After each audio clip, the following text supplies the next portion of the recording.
How to start a purge in America. Every revolution starts with a lie. Not a big one, not at first, just a whisper. A carefully placed rumor that grows into a wildfire, a seed of doubt planted in the mind of the public.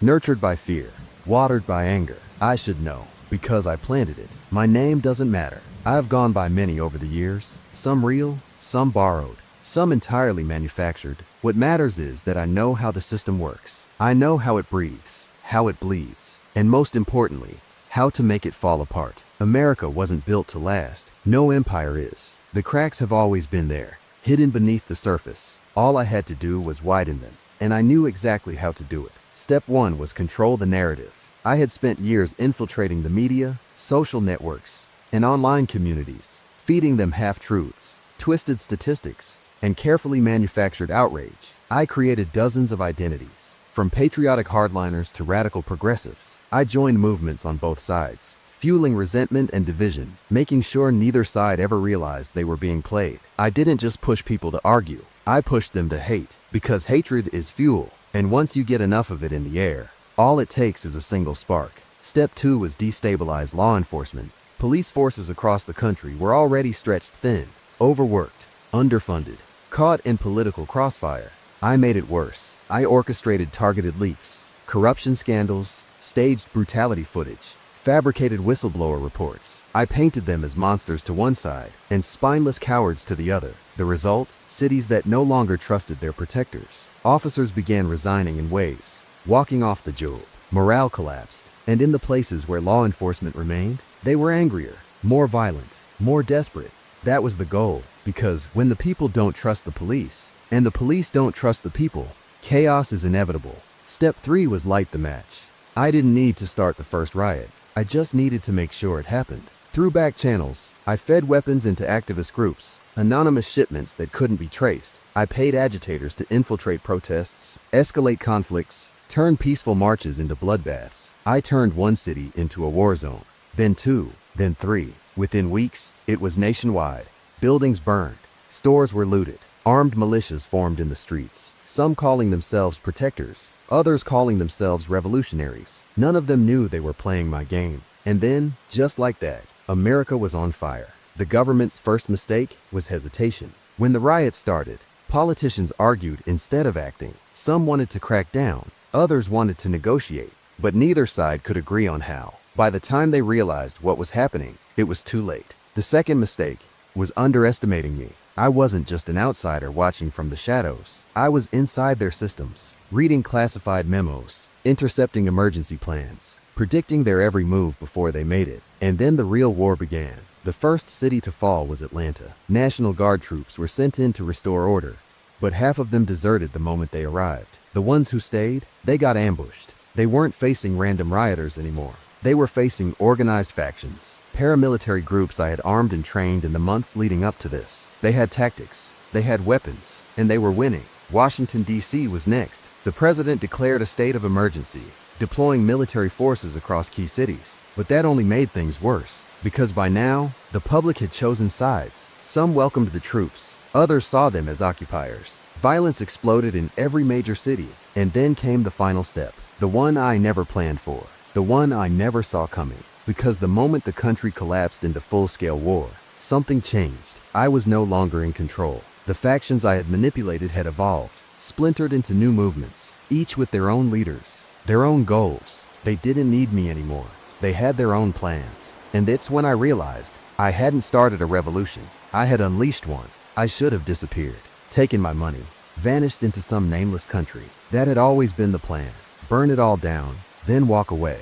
But I couldn't, because I wasn't just watching history anymore. I was in it. And now I had a choice. Let the purge continue, or find a way to stop it. Revolutions don't have brakes. Once you light the match, you don't get to put out the fire. You don't get to control what comes next. I learned that the hard way. The country was in free fall. Major cities had become walled-off war zones. Some were controlled by militias, others by criminal syndicates who had moved in fast, turning entire blocks into fortresses of lawlessness. The government, still in power, but barely, a ghost of itself. The president had declared martial law, but most of the National Guard had already deserted or turned against them. What was left of the federal government was holed up in bunkers, moving from secure locations, issuing weak calls for unity on failing broadcasts. They weren't leading anymore.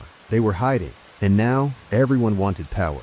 Rival factions rose overnight, each claiming to be the new order, the new Sons of Liberty, an ultra-patriot militia seizing control of key strongholds, operating under the belief that real Americans needed to reclaim the nation by force. The People's Revolution, a militant movement built from the ashes of protest groups, demanding an end to all government institutions. The Blackout Syndicate, a ruthless criminal network profiting off the collapse, running smuggling operations, weapons trades, and black market strongholds. And those were just the big players. Small factions, radical cults, warlords. They were all carving up the country, fighting for their own twisted version of the future. This wasn't my revolution anymore. It wasn't a revolution at all. It was civil war. I had spent years pulling the strings. Now I was caught in them. My face was everywhere. Leaked documents, surveillance footage, a dozen fake names tied back to one man, me. The moment the government realized who had started this, they labeled me enemy number one. But the worst part, I wasn't just wanted by them. I was wanted by everyone. The People's Revolution saw me as a traitor, a liar who had used their anger to start something I had no intention of finishing. The new Sons of Liberty saw me as a threat, a mastermind who had pushed the country into anarchy, making it easier for their enemies to rise. The Blackout Syndicate, they didn't care about politics. They just knew that whoever caught me first could sell me to the highest bidder. I had gone from a ghost in the system to the most hunted man in America, and I was running out of places to hide. There were only two ways out of this: disappear forever, or take back control. For the first time since this all started, I realized maybe I didn't want the country to burn after all. Maybe I wanted to decide who was left standing. I wasn't running anymore. Running meant waiting to die. I had started this war, and now I had to finish it. The factions had fractured the country, but they weren't as strong as they seemed. They were territorial, disorganized, hungry for power, but none of them had a real plan. And that's where I had the advantage. I wasn't just some mastermind in the shadows anymore. I was a kingmaker, and I knew exactly how to tip the balance. Step 1. Make a move before they do. I hacked the emergency broadcast system, one of the few networks still running. Then, I sent a message to the entire country. You think you're in control? You're not. You're just following orders from new masters you didn't choose. But I can show you who really runs this war, and I can show you who's going to win. I knew exactly how they'd react. The new Sons of Liberty saw me as a threat. The People's Revolution saw me as an opportunity. The Blackout Syndicate, they saw a bounty. I wasn't just hunted anymore. I was valuable. And in this game, value meant power. The offers came immediately. The People's Revolution wanted me to join them, to help them build a new system out of the ashes. The new Sons of Liberty wanted me dead. But I had information that could turn their own men against them. The Blackout Syndicate, they didn't care who won. They only cared who paid. I met with the People's Revolution first. We met in a burned-out courthouse. The American flag still hanging, torn, blackened by smoke. Their leader, Lucian Grant, leaned forward. You started this war. Now help us finish it. I shook my head. You don't want to fix the system. You want to replace it. That's not change. That's just a new dictatorship. He didn't deny it, because he knew I was right. The new Sons of Liberty came next. I didn't meet them in person. Too risky. Instead, I hijacked their own encrypted channels and sent them a message. You think you're winning. You're not. You're just another gang with guns. I know where your leaders are. I know what they're hiding. And I know how to make your men turn on you. They called me a liar, but they didn't attack, because deep down, they knew I never bluffed. Blackout Syndicate was last. They didn't send an army. They sent one man, a fixer, dressed in a suit that didn't belong in this lawless world. He sat across from me in a ruined diner, pouring himself a drink from a stolen bottle of whiskey. Then he smiled. You don't want to run this country. You just want to survive. Work for us, and we'll make sure you do. I leaned back. I don't work for anyone. His smile didn't fade. Everyone works for someone. He slid a phone across the table.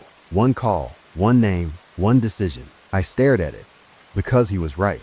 It was time to choose a side. The phone sat between us. The screen black, waiting. One call, one name, one decision. The fixer watched me, his expression unreadable, sipping his stolen whiskey like he had all the time in the world. But I didn't, because outside, the country was on fire, and every faction was waiting to see where I would land. I picked up the phone, turned it over in my hand. It was a burner, no saved contacts, no messages. But I already knew who was on the other end. The Blackout Syndicate wasn't just a gang. They were the ones behind the ones in charge.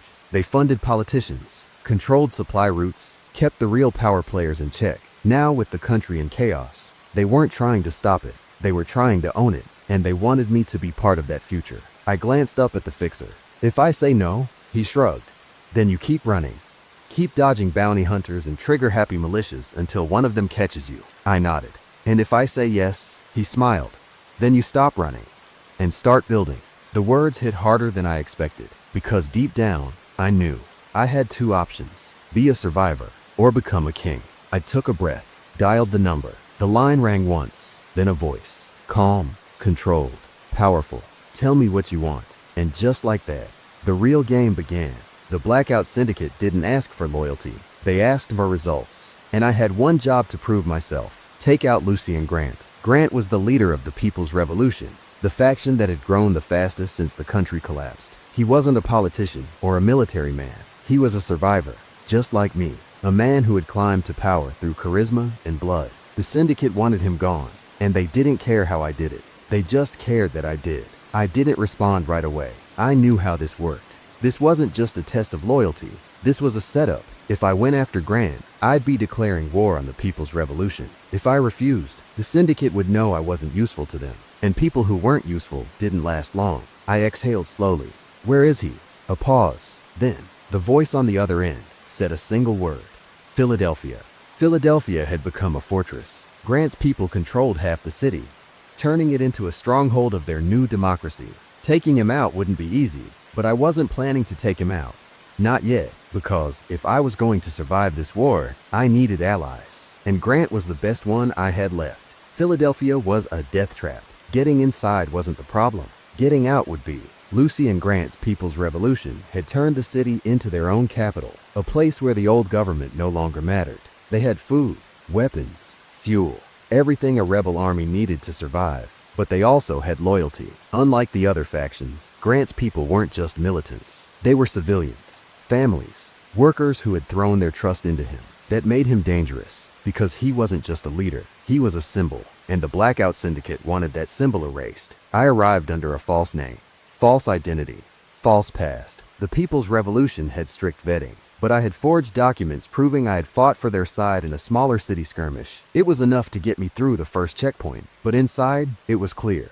Grant's paranoia ran deep. The streets were lined with barricades. Armed patrols moved in tight formations. Security checkpoints scanned every face, every ID. If they found out who I really was, I wouldn't make it out of here alive. I had two objectives. First, find Grant. Second, decide if I was going to kill him or make a deal. It took 2 days to get close. Philadelphia's inner circle was locked down tight, but I had spent years infiltrating organizations just like this. The trick wasn't breaking in, it was being invited.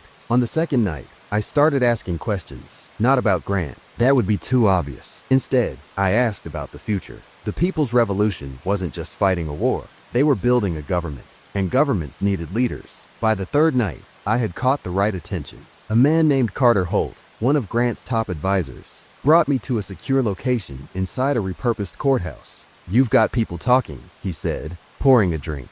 "You think you can help us?" I didn't hesitate.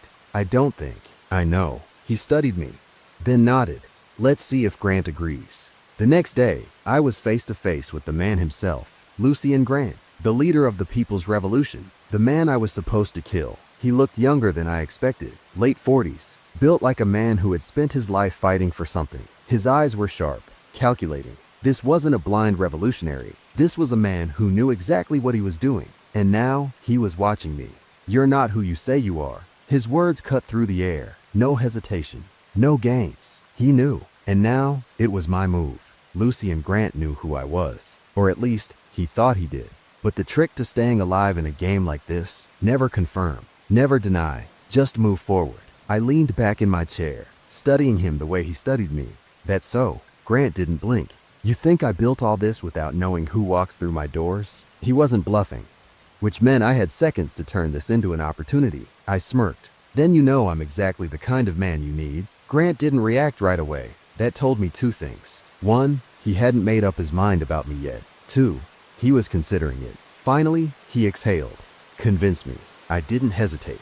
"You're fighting a war, but war isn't just about who has the most guns. It's about controlling the battlefield, controlling the message, I gestured out the window, whereas people were guarding checkpoints, organizing supplies, distributing rations. Right now, you're winning battles. But to win the war, you need the people to believe in you, and I can make sure they do. Grant leaned forward. You're a strategist. I'm a survivor, I corrected. And if you're smart, you'll let me help you survive too. He let that sit for a moment. Then he nodded. You get one shot. Don't waste it. Just like that, I was in. But I wasn't just working for Grant. I was playing in because I still had a call to make, and the Blackout Syndicate was waiting. I stepped outside the courthouse, found an empty alley, and pulled out the burner phone. One call, one choice. I dialed. The voice on the other end picked up instantly. It's done. I glanced over my shoulder. Grant's men were still watching me. I turned away, lowering my voice. Not yet, but soon. A pause. Then, laughter. You're playing both sides. Smart. Just don't forget who's really in charge. I didn't respond, because I wasn't just playing both sides. I was setting up the end game. One way or another, this war was going to end. And when it did, I wasn't planning to take orders from anyone. Everyone thought they were in control. Grant thought he was using me to secure his revolution. The Blackout Syndicate thought I was working for them, pulling strings to eliminate their biggest threat. But the truth, I wasn't loyal to either of them. I was playing for myself. The final move had to be perfect. I spent the next 2 weeks inside Grant's operation, working my way deeper, gaining trust, which meant I had access to communications, troop movements, supply chains. I fed just enough information back to the Blackout Syndicate to keep them happy, but not enough for them to strike first, because I didn't want a war between two factions. I wanted them to destroy each other. Step 1. Set the trap. I leaked fake intel to the Blackout Syndicate, convincing them Grant's inner circle was planning a power shift, that he had a traitor among his top men. Step 2. Let paranoia do the work.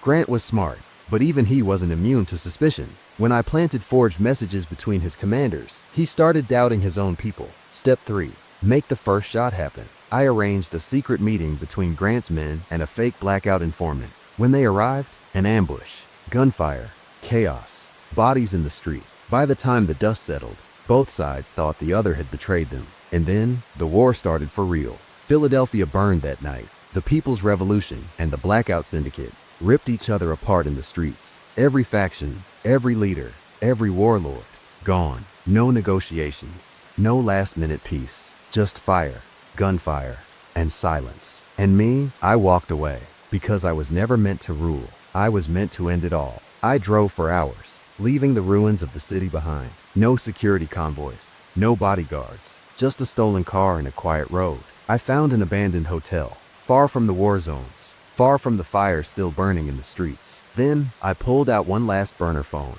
dialed a number no one should have known. A voice picked up, calm, familiar. Is it done? I smiled. Yeah, it's done. A pause, then a quiet chuckle. Good work. I leaned back, staring at the ceiling. How long until they move in? Already happening, the voice said. A fractured nation can't govern itself. The right people will step in. The right system will be built. And the ones who remember the chaos, they'll never want it again. I exhaled.